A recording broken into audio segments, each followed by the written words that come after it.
Vous êtes prêts à découvrir La Roche-sur-Yon sous un angle différent ? Alors montez sur votre vélo et suivez-nous.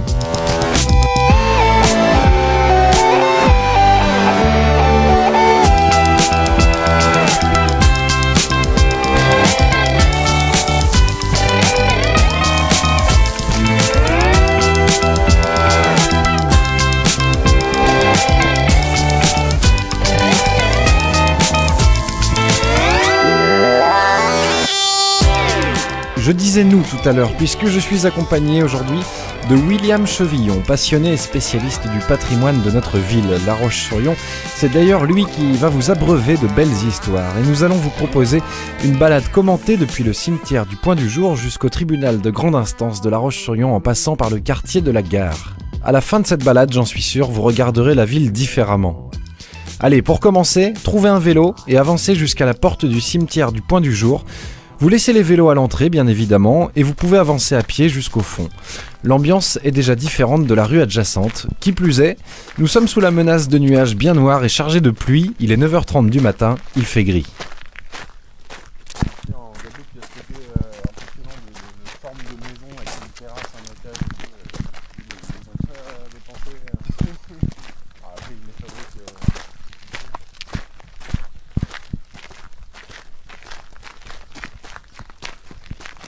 Ouais, donc le temps est pas terrible, donc du coup on va quand même commencer par le cimetière, même s'il risque de nous flotter dessus, c'est pas grave.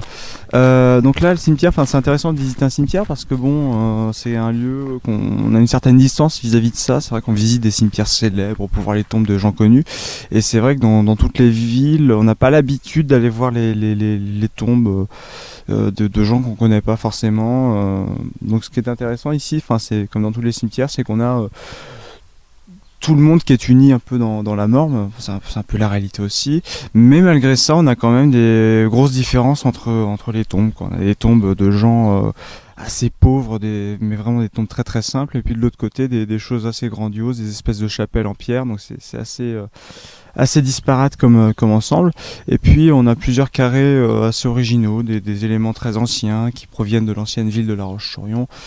Il y a certaines tombes, c'est assez original, on retrouve le nom Napoléon-Vendée, Bourbon-Vendée, etc. Donc on a des tombes qui viennent de l'origine de La Roche-sur-Yon, parce que ce cimetière était le premier cimetière à avoir été construit dans la ville nouvelle, parce qu'on construisait les cimetières en dehors des villes pour des raisons d'hygiène. Ce qui est intéressant ici, on a laissé les vélos quand même devant le cimetière parce que c'est vrai que c'est un peu par respect pour les gens qui sont là, c'est toujours un peu difficile de se déplacer comme ça à l'intérieur. Mais tout au bout du cimetière, donc faut marcher un petit peu, il y a un endroit qui est assez intéressant, c'est le carré militaire. Et donc on a un alignement de tombes, de tombes en forme d'épées plantées dans la terre, donc ça. C'est des choses qui, ce sont des pierres tombales qui ont été réalisées donc après la Seconde Guerre mondiale par le Souvenir français, mais les tombes étaient déjà là avant. C'est-à-dire qu'on a beaucoup de soldats qui viennent par exemple du 93e régiment d'infanterie, donc des soldats qui ont été tués malheureusement pendant la Première Guerre mondiale. Donc quelques soldats inconnus aussi, on a quelques tombes de soldats inconnus, et on a aussi des tombes qui viennent après la Première Guerre mondiale, c'est-à-dire qu'il y a eu certains conflits dans les colonies par exemple, où on a eu quelques morts, ou sinon des soldats qui étaient en régiment à La Roche-sur-Yon. Je pense à quelque chose complètement original, c'est là-bas on a des tombes musulmanes, et donc on a six tombes musulmanes, donc ce qui est assez surprenant, c'est tout simplement parce qu'il y avait le régiment de tirailleurs tunisiens à La Roche-sur-Yon pendant l'entre-deux-guerres, d'où ces pierres tombales qui n'ont rien à voir avec les autres. Voilà. Donc le carré militaire, je vous ai parlé de la guerre 14-18, mais c'est vrai qu'il existait avant. Il existait avant, mais les tombes, on les a récupérées. On a exhumé les squelettes pour les mettre dans un ossuaire, donc, qui existe, qui est tout le temps ouvert. Donc l'ossuaire de la garnison. Et ce qui est intéressant, c'est que dans cet ossuaire, donc il y a beaucoup de soldats, donc du 93e régiment d'infanterie, mais il y a aussi une femme. Il y a une femme, et donc on va s'approcher un petit peu pour aller voir ce nom qui est assez original. Et pourquoi une femme dans ce monument. Voilà, donc juste en face de nous, on a une espèce d'hôtel pour le 93e régiment d'infanterie. De part et d'autre, on a une plaque de chaque côté avec les noms des soldats qui sont enterrés dans l'ossuaire. Donc c'est une plaque qui date aussi de d'après la Seconde Guerre mondiale, quand tout le site a été entièrement refait. On a donc ce sol en pierre, et c'est là-dessous que sont enterrés les squelettes des soldats et de cette femme. Donc si on se tourne ici, on voit le nom. C'est la seule personne où le prénom est noté. C'est Hortense Belon, qui était au fait la cantinière du 93e régiment d'infanterie. Donc elle a été enterrée ici donc en 1889. Enfin, elle était enterrée ici, elle était enterrée dans le carré militaire, et elle a été transférée ici après. Donc c'est assez surprenant de trouver une femme parmi tant d'hommes ici, mais c'est vrai que la cantinière était quand même quelqu'un d'assez important à la caserne. C'était une des seules présences féminines finalement, donc c'est un rôle qu'on a peut-être du mal à imaginer avec nos yeux en 2014, mais c'était franchement quelque chose de vraiment, vraiment important. Retournons à nos vélos à présent. À moins que, il y a toujours une petite anecdote de William en chemin. Voilà, donc là on est devant une pierre tombale donc du baron Rousseau, qui était maréchal de Caen notamment, qui a été assez actif pendant la fin du XVIIIe siècle, et qui a également servi au 19e. Et si on fait le tour de cette pierre tombale, donc qui a été réalisée par l'architecte départemental, je crois, si on fait le tour de cette pierre tombale, on remarque un petit peu le parcours de ce militaire. Donc soldat à partir de 1792, et donc général à partir de 1815. Donc un parcours finalement qui peut être assez rapide. Et on voit des batailles assez importantes, donc notamment la bataille de Marengo. Donc c'est un soldat qui a eu un rôle qui n'était pas négligeable pendant les guerres napoléoniennes par exemple, et donc du coup il est parti, il est allé à La Roche-sur-Yon en gros prendre sa retraite, et donc il y est mort. Voilà, donc on a ce monument qui est en calcaire, qui est assez imposant quand même. Il doit faire 1m80, 1m70, 1m80 de hauteur. Donc ça paraît fragile, mais vu ce qu'il a subi, je pense qu'il n'y a pas trop de soucis. C'est assez intéressant de trouver quelque chose qui n'a rien à voir finalement avec les tons qu'il y a autour, quoi. Donc c'est quelque chose qui est assez surprenant, quelque chose qui provient vraiment de l'ancienne, de ce qui reste de l'ancien cimetière de La Roche-sur-Yon, quoi. Il reste pas grand chose. C'est vrai que beaucoup de tombes sont remplacées. C'est le principe du cimetière aussi, quoi. Une fois qu'une concession est échue, on remplace. Et là, c'est vrai qu'on a cet élément-là qui subsiste et qui est préservé. Voilà. Ah, donc là, on est dans l'allée qui est la première à droite après l'entrée, et une tombe qui est toute simple, mais qui est celle de la famille Boudot. Et il y a 3 personnes donc qui sont enterrées là, et on a Auguste Boudot, donc qui était architecte. Il a travaillé à La Roche-sur-Yon, et donc il a fait pas mal de bâtiments.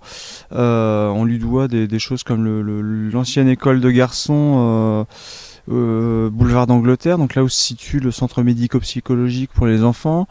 On a aussi le kiosque à musique, place Napoléon, l'hôtel des Postes qu'il a co-dessiné, et il y a aussi par exemple le musée. Donc c'est un architecte qui a été assez actif à La Roche-sur-Yon, qui est un des plus grands architectes locaux de l'époque. Voilà, il est mort en 1938, mais on peut considérer qu'à partir de 1930 il a pris sa retraite, quoi. C'est vrai qu'il a plus fait grand chose après, quoi. Nous sortons du cimetière, cette fois c'est sûr. Il est temps de grimper sur le vélo et de filer tout droit sur la rue Jacques-Cartier.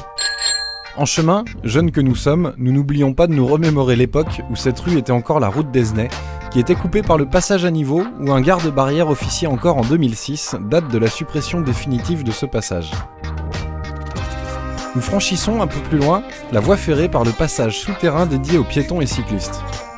Nous continuons notre déambulation le long du boulevard du Maréchal Leclerc en direction de la gare. William agrémente chaque mètre de route par une histoire sur une ancienne usine ou un vieux métier présent dans le haut du quartier des Forges. Mais c'est arrivé sur la passerelle qu'il va vous en dévoiler encore plus. Nous nous installons comme sur un perchoir dans l'escalier qui vous dépose sur les voies 2, 4 et 5. Un train entre en gare comme lors de sa première fois le 24 décembre 1866.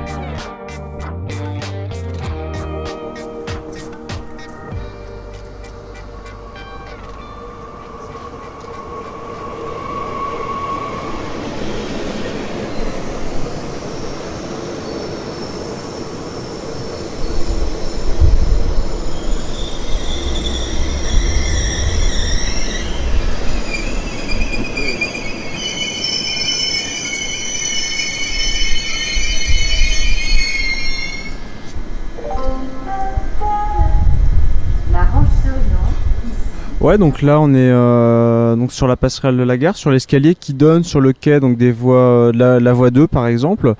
Enfin pour ceux qui connaissent un peu la gare, je sais que moi c'est une voie que je connais pas mal. Donc la gare, on a, si on regarde un peu vers direction Nantes, on a sur la droite donc le bâtiment de la gare où c'est marqué Napoléon Vendée, donc c'est-à-dire que la gare a été, le train est arrivé en 1866 à La Roche-sur-Yon. La ville s'appelait Napoléon Vendée à l'époque, donc elle a retrouvé le nom de La Roche-sur-Yon à 4 ans après, donc en 1870. Et de l'autre côté, donc sur la gauche, on a le bâtiment de la Cernam qui correspond à la gare de marchandises. Et c'est un bâtiment qui est intéressant, bon, il est tout à fait simple d'un point de vue architectural, il faut pas chercher très loin, mais on voit des portes assez importantes. Il faut imaginer à l'époque le train qui rentrait à l'intérieur pour le déchargement, le chargement, etc. Et ce qui est intéressant avec cette halle de marchandises, c'est qu'elle est située vraiment dans le quartier industriel de La Roche-sur-Yon, le premier quartier industriel, celui du boulevard des marchandises, qui est actuellement le boulevard Leclerc. Donc on a vu tout à l'heure quand on a fait le boulevard à vélo, on a tout le long du boulevard des petites maisons de cheminots avec encadrement de briques, trappes pour le charbon, etc. Des maisons basses qui correspondent un petit peu à ce qu'on faisait à l'époque. Et c'est vrai que le train à La Roche-sur-Yon a amené une population complètement différente, une population liée aux activités donc ferroviaires directes et aux activités industrielles qui sont nées du train. Une des premières industries de La Roche-sur-Yon a été la tuilerie de la gare. Tuilerie de la gare, et c'est intéressant parce que si vous allez au Bordeaux, chez Hélène Gileso, vous avez quelques briques qu'elle collectionne, et parce que ses parents étaient briquetiers, et dans les briques que possède Hélène, il y a une brique qui a été fabriquée à la tuilerie de la gare, et c'est marqué Napoléon Vendée dessus. C'est-à-dire que cette brique, elle a été fabriquée entre 1866 et 1870, au tout début du développement industriel de La Roche-sur-Yon. Donc c'est vraiment quelque chose d'intéressant. Ce sont des briques qu'on peut trouver dans certains endroits, mais je vous invite à aller faire un petit tour au Bordeaux, il n'y a pas de souci là-dessus pour ça. Alors la briqueterie, elle se situait boulevard Louis Blanc. Je sais plus exactement où est-ce que s'y situait, mais juste à côté de la gare actuelle. Mais c'est surtout de l'autre côté du boulevard que s'est développée l'activité industrielle. C'est-à-dire que on a eu, si on va vers le quartier des Forges, vers le bâtiment de la direction des territoires et de la mer, on avait une minoterie. La minoterie Bardot, qui était la plus importante minoterie de La Roche-sur-Yon. Juste à côté, là où il y a Impulsion actuellement, d'ailleurs ils ont conservé certains bâtiments industriels, on a la conserverie Gendreau. Si on se rapproche de la passerelle où nous sommes, on a vu sur la gendarmerie, la nouvelle gendarmerie, et il faut imaginer l'abattoir du groupement des éleveurs vendéens. Un abattoir donc, qui a fermé ses portes définitivement donc, dans les années 1970, donc c'est vraiment assez récent. Et cet abattoir donc, a été remplacé donc par la gendarmerie. Puis il y avait des industries vraiment partout dans le quartier, quoi. C'est assez impressionnant. Vraiment tout au bout du boulevard, on peut pas considérer qu'il y a vraiment eu des industries. C'était surtout des habitations, quoi. Il y avait mais c'était assez curieux parce qu'on avait habitation, industrie, ça se succédait, quoi. Et si on regarde des plans anciens, si on va dans l'arrière finalement du quartier, parce que là on est vraiment sur la bordure du boulevard, si on va vers l'arrière, on avait des dépôts de goudron, des choses comme ça, quelques maisons assez rares et finalement c'est au tout début du XXe siècle que l'habitat s'est encore développé davantage et c'est là qu'on a eu la création vraiment de vrais quartiers, un peu la structure qu'on retrouve actuellement. C'est pas style Napoléon. Ce qui est intéressant, c'est qu'on a quelque chose de très ordonné pour la simple et unique raison, c'est que en 1929, la mairie de La Roche-sur-Yon a voulu ordonner un petit peu la construction des habitats parce que c'était un peu anarchique et il y en avait un peu partout. Et donc on a eu la création de ce qu'on appelle des HBM. C'est les ancêtres des HLM, ce sont des habitations à bon marché. Les habitations à bon marché, ça date de la fin du 19e siècle. Et donc ça s'est redéveloppé un petit peu fin des années 20, début des années 30, dont à La Roche-sur-Yon, où donc en 1929, on a décidé de créer une espèce de lotissement. C'est-à-dire qu'on a pris un champ qui était assez vaste, d'un propriétaire terrien qui était dans le coin, et on a découpé le champ en rectangle et puis on a fait des maisons dessus. En gros, pour expliquer rapidement. Et les maisons, on retrouve une architecture assez simple, du même style que ce qu'on a sur le boulevard Leclerc, quoi. Ce sont des maisons pourtant de périodes différentes. Donc voilà en gros ce quartier un petit peu comment il est né. Et ce qui est intéressant, c'est que on voit au bout la grande barre des forges. C'est assez original cette proximité entre les premiers habitats bon marché de La Roche-sur-Yon et le quartier HLM le plus emblématique d'après-guerre, quoi. C'est pas le premier quartier d'HLM construit à La Roche-sur-Yon, mais c'est le plus emblématique pour beaucoup de gens parce que l'axe de circulation qui est juste à côté, la route d'Esnay, Branly, etc., c'est ultra fréquenté, quoi. C'est sans doute l'axe le plus fréquenté de La Roche-sur-Yon, quoi. Donc c'est assez original ce parallèle entre les deux quartiers HLM, celui d'avant la guerre et celui d'après la guerre, quoi. Ah ouais, on voit aussi la vieille passerelle. Donc la vieille passerelle qui date donc du tout début du 20e, donc 1908-1910 je crois. On est dans un style très simple, c'est-à-dire qu'on parle de style Eiffel, mais finalement le style Eiffel, c'est-à-dire les croisillons métalliques, c'est ce qui se faisait partout en France. On a retenu le nom d'Eiffel, mais tous les architectes de bâtiments industriels, choses comme ça, faisaient ce style-là. C'est une passerelle ferroviaire qui était assez longue. Moi je me souviens l'avoir pris à vélo, c'est vrai que c'était assez compliqué, surtout quand il pleuvait parce qu'on glissait sur les planches en bois. Et puis il fallait monter les escaliers aussi. Il n'y avait pas d'ascenseur, enfin là ici ça va, les ascenseurs fonctionnent pas toujours, donc mais l'escalier était assez raide. Non, cette passerelle, bon, elle était plus vraiment aux normes, c'est-à-dire qu'en termes d'accessibilité pour les personnes à mobilité réduite, c'était un peu compliqué. Et je crois que la largeur était même pas suffisante pour croiser de fauteuils roulants, quoi. Donc c'est vrai qu'en termes ça posait pas mal de problèmes.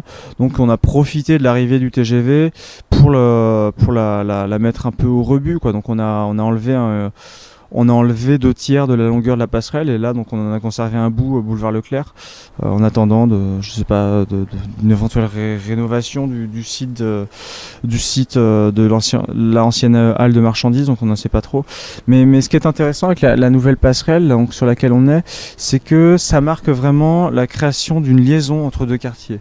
C'est-à-dire que malgré la présence assez ancienne d'une passerelle, il y avait une rupture assez forte entre les deux quartiers. Je sais pas si beaucoup de gens se souviennent, mais il y a encore quelques années, il y avait un mur le long de la voie ferrée. Donc on ne pouvait pas voir de la gare le boulevard Leclerc et inversement. Donc c'est vrai que c'était vraiment une frontière entre deux quartiers qui sont assez proches, mine de rien, quoi. Moi, je sais quand on est aux Forges, on est rapidement dans le centre-ville, que ce soit à pied ou à vélo, c'est super rapide, quoi. Et pourtant, faut imaginer il y a encore quelques années une frontière complètement hermétique, quoi. On est vraiment dans deux mondes opposés, quoi. D'un côté, le quartier cossu avec l'avenue Gambetta, les habitations assez ornées autour, les commerces, et de l'autre côté, on avait des commerces aussi, mais des commerces plutôt populaires, des bars, des choses comme ça. Et des quartiers complètement ouvriers, quoi. Donc c'est vrai que cette voie ferrée a été pendant très longtemps une frontière et cette passerelle elle est d'autant plus symbolique que c'est un peu le point d'orgue de travaux de réaménagement qui ont duré pendant 10-15 ans, quoi. C'est vrai que c'est le point d'orgue et puis le fait qu'elle soit plus courte que l'autre et qu'elle soit un geste architectural plus fort, c'est presque une invitation à traverser ou à aller se saisir de cet élément-là du paysage urbain. Donc c'est vraiment quelque chose qui est vraiment intéressant, quoi. Si on aime ou on n'aime pas, c'est vrai que c'est l'architecture contemporaine, c'est rouge, ça pète un peu, mais mais c'est pas grave, quoi. Ça crée une liaison et c'est ça qui est vraiment intéressant, quoi. Et le train alors? Il est arrivé il y a longtemps à La Roche-sur-Yon. Est-ce qu'il y a des histoires autour de lui dont on se souvient?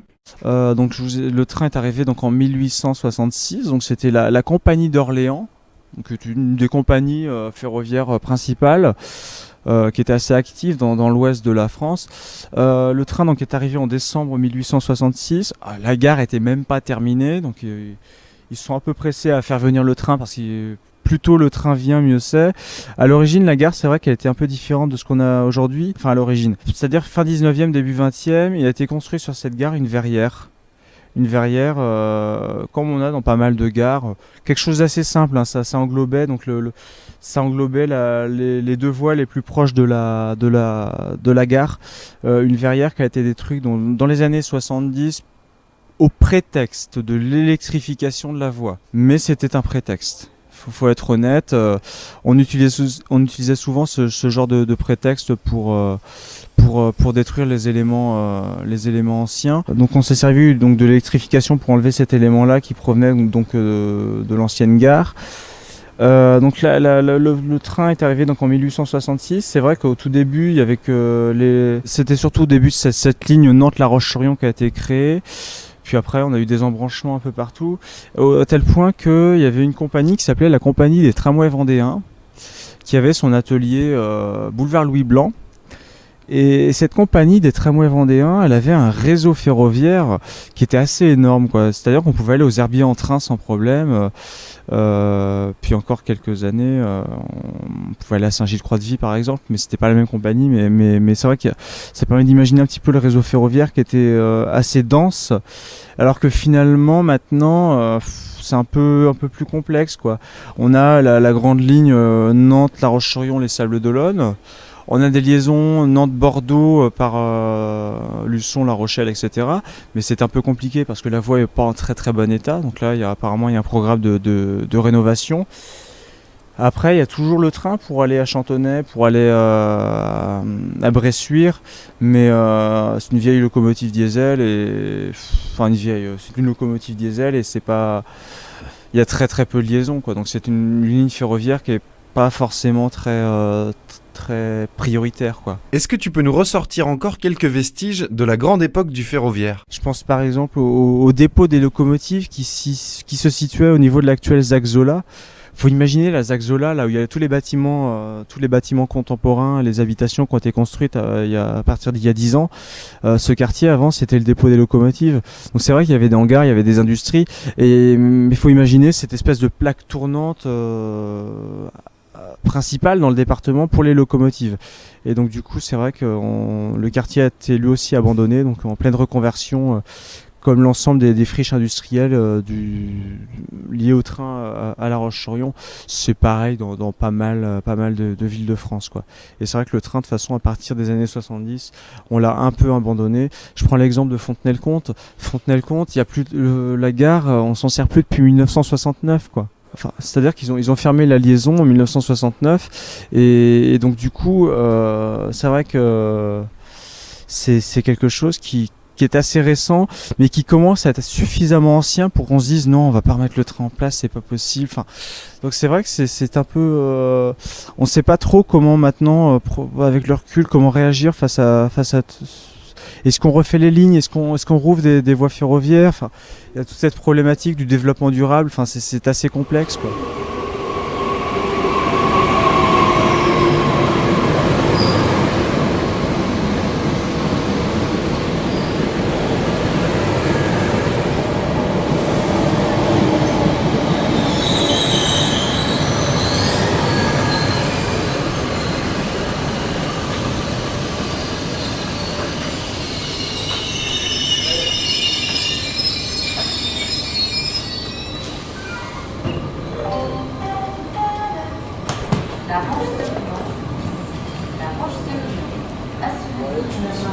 Et il y a de l'activité à la gare, il y a du monde sur les quais, on est en pleine vacances.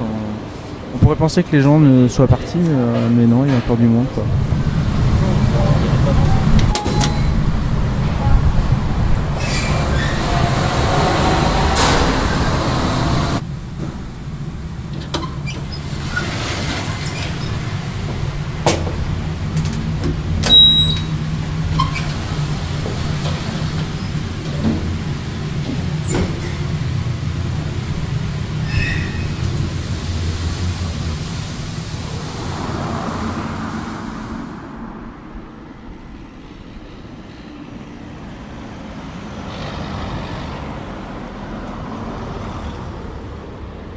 Donc là on a complètement changé de côté de la gare. On a eu de la chance, l'ascenseur fonctionnait pour le vélo. Donc on a le parvis donc, qui a été réaménagé l'année dernière. Et ce qui est intéressant, c'est que vous avez, on a pas mal de bâtiments quoi, sur ce parvis.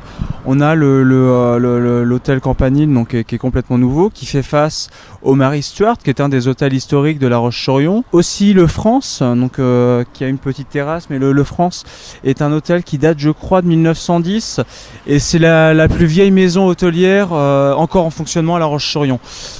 Et donc on a sur ce parvis de la gare, donc c'est vrai toute une vie qui se crée. Donc on voit les voitures qui passent, les bus aussi, les gens en terrasse quand il fait beau. C'est pas encore le cas aujourd'hui, mais c'est vrai que c'est assez intéressant comme lieu. Et juste en face de la gare, quand on sort du train, on a ce bâtiment là avec des alignements horizontaux. On a des bandes donc en briques et des bandes en calcaire, donc rouge, blanc, rouge, blanc, rouge, blanc. Et on a ce qu'on appelle des mascarons. Des mascarons, ce sont des petits masques en pierre qui sont au-dessus des portes. C'est quelque chose qui existe depuis un temps assez ancien. Et le but, c'est d'éloigner les mauvais esprits, éloigner les mauvais esprits de l'habitation.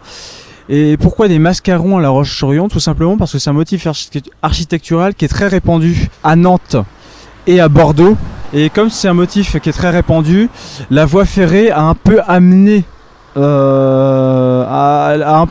cette architecture ici à La Roche-sur-Yon. Donc on est sur un axe, l'axe Nantes-Bordeaux, où on trouvera ce type d'architecture de manière assez fréquente, là où dans certains endroits c'est un peu plus rare.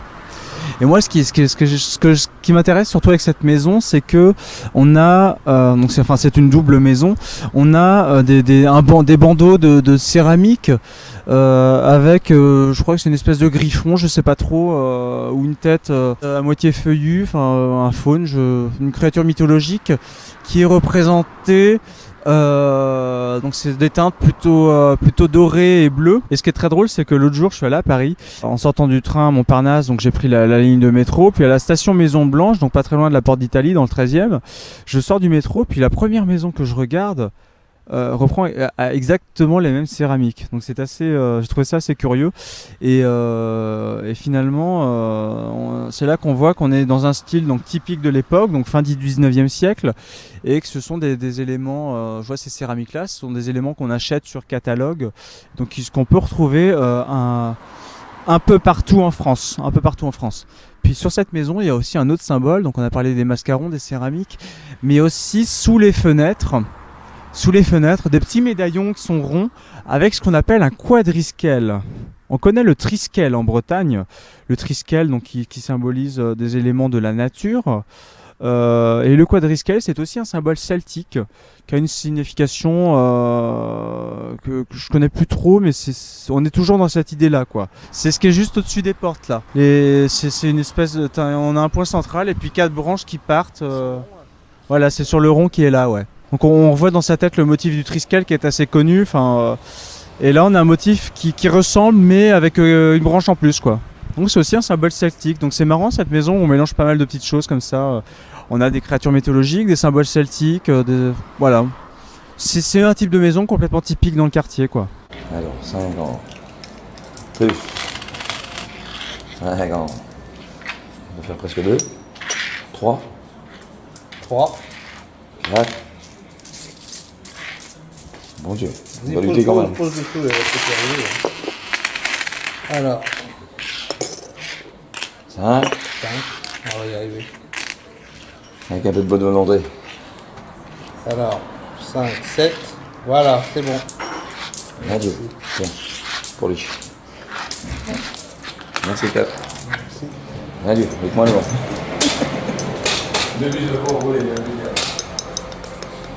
Bon, là on a quand même fait 50 mètres à vélo, c'est pas terrible. On s'est arrêté donc chez Octave, donc au café d'Octave, donc juste en face de la gare. Ce qui est intéressant, c'est que on est ici sur un angle brisé, c'est-à-dire qu'au lieu d'avoir un angle droit au croisement des rues, au croisement du boulevard Louis Blanc et de l'avenue Gambetta, on a un angle qui est brisé, c'est-à-dire qu'on a essayé d'adoucir un peu, presque arrondir cet angle-là, et ça n'a pas été fait par hasard. C'est-à-dire qu'on a fait quelque chose qui symbolise un peu une porte. Le but, c'est de créer une entrée dans la ville. d'inviter une entrée dans la ville. Ouais, c'est un peu parisien, c'est ce qui se faisait dans pas mal de quartiers de gare, hein, finalement, c'est assez courant, mais c'est comme si le boulevard tendait les bras à la gare pour l'attirer, enfin l'avenue. Et ce qui est intéressant, c'est que avec le réaménagement de ce parvis de la gare, du quartier de la gare, il y a quand même un renouveau dans les commerces qui est assez sympa, quoi. Enfin, c'est-à-dire qu'on a toujours les institutions, Café d'Octave, le bar du France, etc. Et bon, on a une boulangerie, il y a un japonais qui a été installé. Enfin, donc il y a pas mal de petites choses. C'est vrai qu'une boulangerie, ça manquait dans le quartier. Une épicerie aussi. C'est vrai qu'une épicerie ouverte très tard le soir à La Roche-sur-Yon, il n'y en avait pas dans le quartier. Et donc c'est vrai que c'est assez pratique. Et c'est vrai qu'on retrouve cette idée de quartier commercial, quartier vitrine. C'est-à-dire que les guides touristiques de la fin du 19e siècle, du début du 20e siècle, quand ils parlaient de La Roche-sur-Yon, ils ne parlaient que de l'avenue Gambetta et du quartier de la gare, quoi. C'est-à-dire c'était le lieu où il fallait être, the place to be.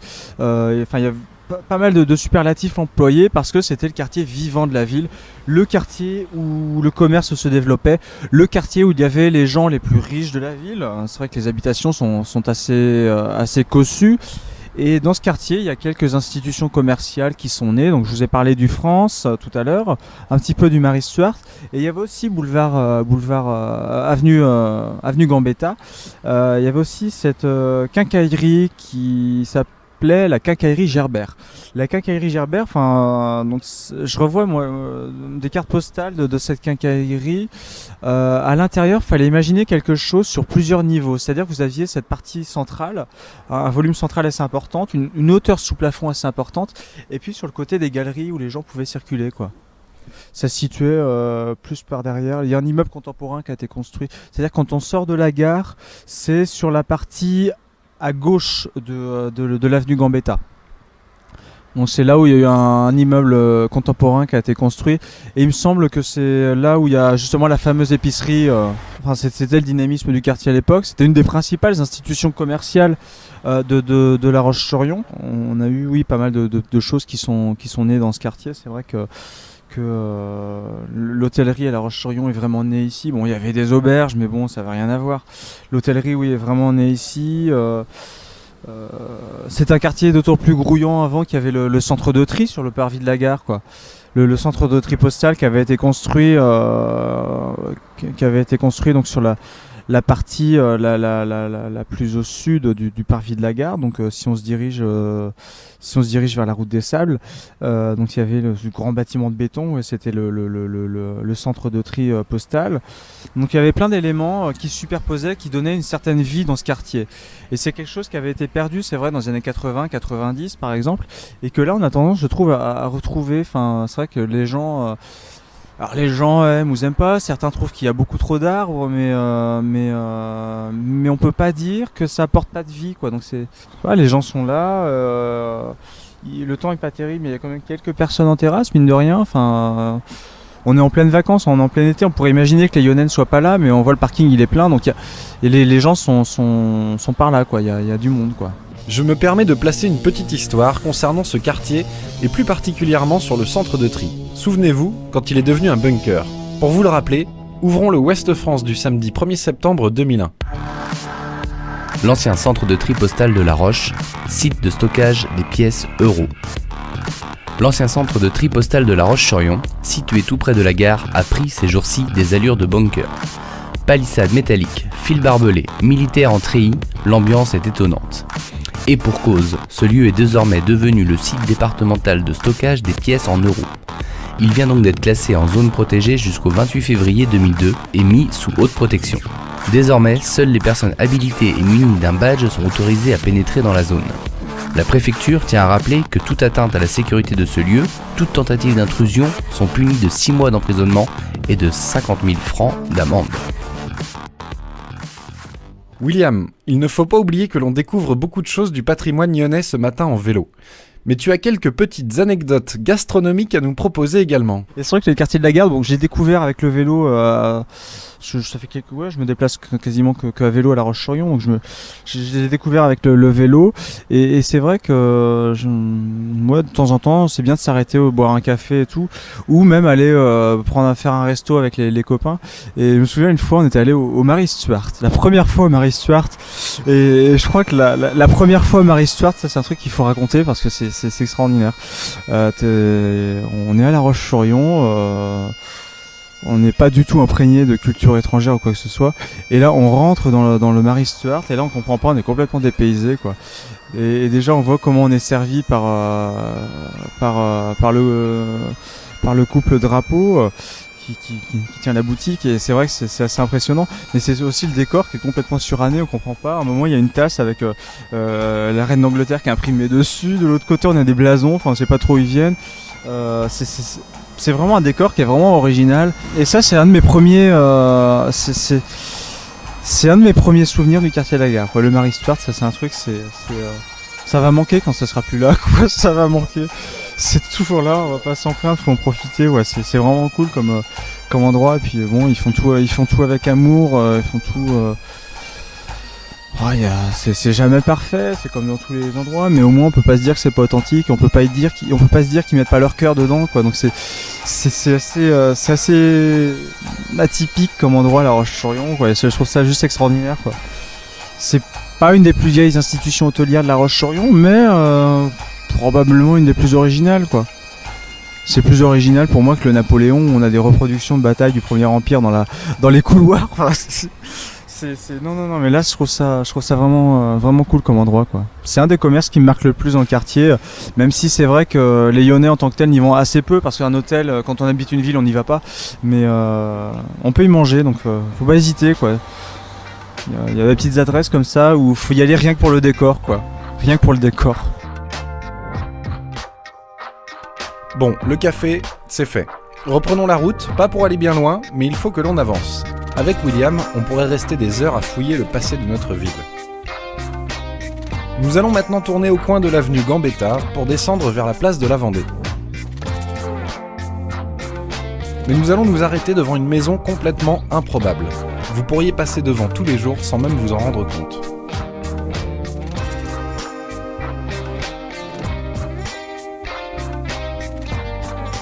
Bon, ça va, on a fait un peu plus de distance que tout à l'heure là quand même. On a fait toute l'avenue Gambetta quand même. Et donc là on se retrouve boulevard Aristide Briand sur la contre-allée. On est entre l'hôtel Napoléon et l'encadreur. Donc une maison qui date donc de 1892. Et cette maison elle a été réalisée par l'architecte Libaudière. L'architecte Libaudière, c'était un personnage assez important dans le département à l'époque. C'était un des principaux architectes du coin. On lui doit pas mal d'églises, parce que c'est vrai que les architectes au 19e siècle ont construit pas mal d'églises en Vendée. Et là, Libaudière, il a réalisé sa maison, une maison qui est complètement originale, c'est-à-dire que on peut pas chercher de symétrie, on peut pas chercher de motifs identiques, parce que il n'y a pas une fenêtre comme l'autre, c'est-à-dire qu'on a des fenêtres complètement carrées. Là on a une fenêtre un peu dans un style néo-médiéval, on sait pas trop, des arcs en plein cintre, enfin des trucs complètement disparates. Même les matériaux, on voit qu'on a un soubassement en granit, et plus haut c'est du schiste, enfin c'est vraiment un mélange de style architectural qui est vraiment intéressant, qui est un peu typique dans le quartier finalement, mais là c'est vraiment là ce bâtiment qui le mélange le plus, parce qu'il n'y a pas d'unité, quoi. C'est un bâtiment qui n'a pas d'unité par rapport aux autres bâtiments, mais on voit quand même que pour un bâtiment du 19e siècle, il y a des fenêtres qui sont assez vastes, donc c'est un peu en préfiguration de ce qui va se faire dans les années 30, où on va faire des ouvertures assez grandes. Voilà, le 12 bis du boulevard est devenu le 40. C'est vrai qu'on peut pas forcément se baser sur les numéros gravés dans la pierre. c'est vrai que les choses évoluent pas mal. Mais ça veut aussi dire que le boulevard, par rapport à l'époque, a beaucoup plus d'habitations, quoi.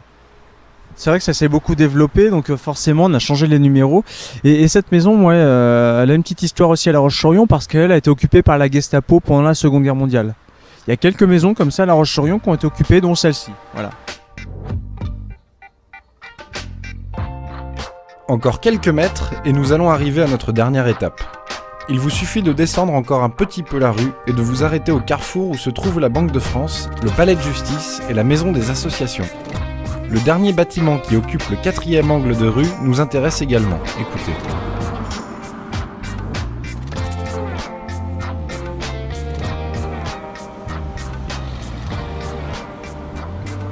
Voilà, donc là on a fait encore un petit peu de distance, on retrouve vraiment la circulation automobile parce qu'on est assez proche de la place de la Vendée. Le Palais de Justice, donc c'est un bâtiment qui est assez simple, des années 70, je ne vais pas rentrer dans les détails sur son architecture.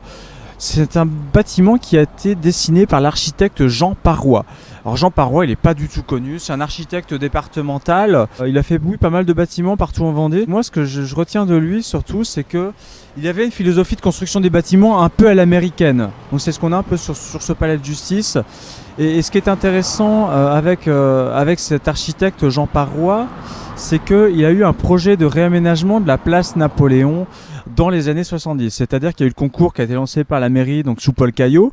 Et ce concours, il y a eu une cinquantaine de projets, 53 je crois, qui ont été présentés, dont ce projet de l'architecte Jean Parois, qui n'a pas été retenu, mais qui a suscité beaucoup de commentaires, parce que Jean Parois proposait de raser la rue Clémenceau.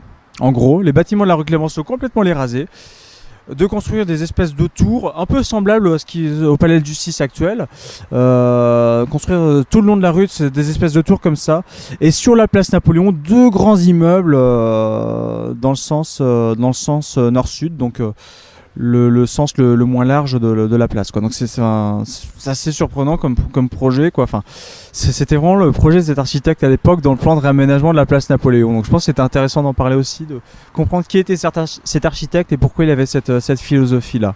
Voilà. Et si on regarde de l'autre côté, et là on va se déplacer un petit peu tranquillement pour aller dans le parc. C'est vrai là c'est un peu embêtant parce qu'en ce moment il y a des échafaudages, donc on voit pas trop. Mais le bâtiment qui fait face au palais de justice et à l'ancienne gendarmerie, donc c'est un bâtiment qu'on appelait le gratte-ciel dans les années 30. Le gratte-ciel tout simplement parce que c'était le premier bâtiment assez haut de La Roche-sur-Yon. Alors c'est vrai, il y avait l'église Saint-Louis qui était assez haute, mais là c'est vraiment le premier vrai immeuble construit à La Roche-sur-Yon. Donc c'est un bâtiment de 8 étages, donc c'est pas très impressionnant pour un gratte-ciel, mais ça marque un petit peu un certain développement de l'habitat à La Roche-sur-Yon. Et donc le gratte-ciel, moi c'est un bâtiment que j'aime bien à l'intérieur parce que c'est souvent fermé, on peut pas toujours y rentrer, donc ça dépend des jours, on n'a pas toujours de la chance, mais il y a un ascenseur, un vieil ascenseur, le seul qu'on a comme ça à La Roche-sur-Yon, ce qu'on appelle du style parisien, c'est-à-dire les premiers ascenseurs, les ascenseurs du début du XXe siècle, donc cette espèce de chose métallique où on ferme la porte manuellement. Enfin, c'est assez original. Et donc là, on rentre dans ce parc de ce gratte-ciel, qui est finalement un ensemble de 2 immeubles. C'est vrai qu'on n'en voit qu'un seul sur le boulevard, mais il y a 2 immeubles. Et on est dans des bâtiments qui datent des années 30, qui ont été construits par l'architecte, l'ingénieur Nathalie Mazen, Antoine Nathalie Mazen ou Mazin, qui était un ingénieur SNCF. Et puis il s'est installé à La Roche-sur-Yon. On lui doit un réaménagement de la rue du Roc. Donc toutes les vieilles maisons qu'on trouve dans la rue du Roc, par derrière les Halles, les maisons des années 30 qui ont des noms de fleurs, c'est cet architecte-là. Et là on a deux immeubles qui sont quand même assez hauts par rapport à ce qu'on a dans le centre-ville. Et des immeubles donc typiques des années 30, c'est-à-dire qu'on a un parement en schiste. Le schiste, donc c'est une pierre qui était très utilisée parce qu'il y avait une production de cette pierre, une extraction de cette pierre quasiment industrielle. Donc c'était des matériaux assez économiques. Et on a un mélange de cette pierre avec du béton avec ce qu'on appelle des oriels. Je dis bien des oriels parce que c'est vrai qu'en Angleterre on parle de bow windows. Ces espèces de structures qui sortent du bâtiment et sur lesquels on met des fenêtres pour apporter de la luminosité dans les bâtiments. Et ce qui est intéressant, c'est qu'en Angleterre, il y a une tradition architecturale qui veut que on construit des structures comme ça en bois, des structures amovibles, donc on appelle des bow windows, qu'on met pendant la belle saison pour apporter de la lumière à l'intérieur des bâtiments. Et ça s'est développé aussi dans l'architecture pérenne, et donc en France on appelle ça des oriels parce que ça reste là en permanence. Et donc là c'est typique des années 30, c'est cette espèce de structure, cette colonne en béton qui sort de la façade pour apporter de la lumière dans l'habitation, puis aussi agrandir un peu les pièces, quoi. Donc c'est vrai que ça crée un peu de relief sur cette façade qui est assez original. Ouais, pas de balcon, c'est vrai que c'est un peu c'était pas tellement dans les mœurs à l'époque, les balcons sur les immeubles, pas toujours, enfin ça dépend un petit peu de ce qu'on veut faire. C'est-à-dire que 19e siècle, on va mettre des balcons sur les fenêtres. 20e siècle, ça dépend des fois. Là, l'architecte a voulu faire quelque chose de vraiment simple, privilégier souvent la grandeur des ouvertures à l'installation d'un balcon, quoi. Mine de rien, on a quand même des ouvertures qui sont assez vastes, hein. On le voit peut-être pas parce que là on est en bas, mais c'est pas. Et puis on a la radio, et donc on le voit encore moins. Voilà. Alors la cour, elle est privée, donc on fait pas de bêtises, on fait pas, voilà. Mais elle est toujours ouverte. Vous prenez la rue entre la Banque de France et le fameux immeuble dont on parle. Puis c'est sur votre gauche, vous avez un portail qui est toujours ouvert. Et là vous avez des arbres, un petit parc tout à fait simple, quelques rosiers. Hein. C'est pas extraordinaire, mais ça permet d'avoir une vue d'ensemble un petit peu de cette structure de deux immeubles qui se font face, quoi. L'architecte est vraiment inspiré de ce qui se faisait en général à l'époque, donc c'est vrai qu'on a un style un peu parisien, quoi. C'est ça qui est vraiment qui est vraiment intéressant ici. C'est vrai ça n'a rien à voir avec l'habitat social qui s'est fait après la Seconde Guerre mondiale, et là on n'est même pas forcément dans l'habitat social, mais c'est vraiment ce type d'immeuble privatif qu'on retrouve dans Paris. Et l'idée de ce parc, qui est assez petit, c'est quand même de faire un espace un peu différent de la ville. C'est de faire quelque chose de plus fermé, plus clos, plus intimiste aussi, quoi. Donc, voilà.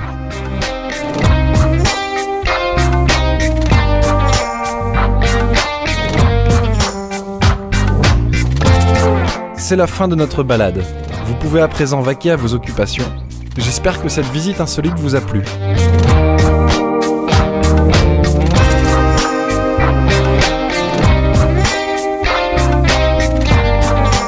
Je n'oublie pas de remercier William Chevillon, que vous avez entendu tout au long de ce reportage, Lionel pour la lecture de l'article, le Café d'Octave pour le comptage des pièces, et la ville de La Roche-sur-Yon pour l'ascenseur dans lequel on a pu faire descendre les vélos de la passerelle. Ah oui, car pour la montée, ce fut plutôt folklorique. N'hésitez pas à faire un tour sur le site de Graffiti, www.urban-radio.com, pour retrouver les illustrations qui collent avec cette visite, et à bientôt pour une nouvelle balade.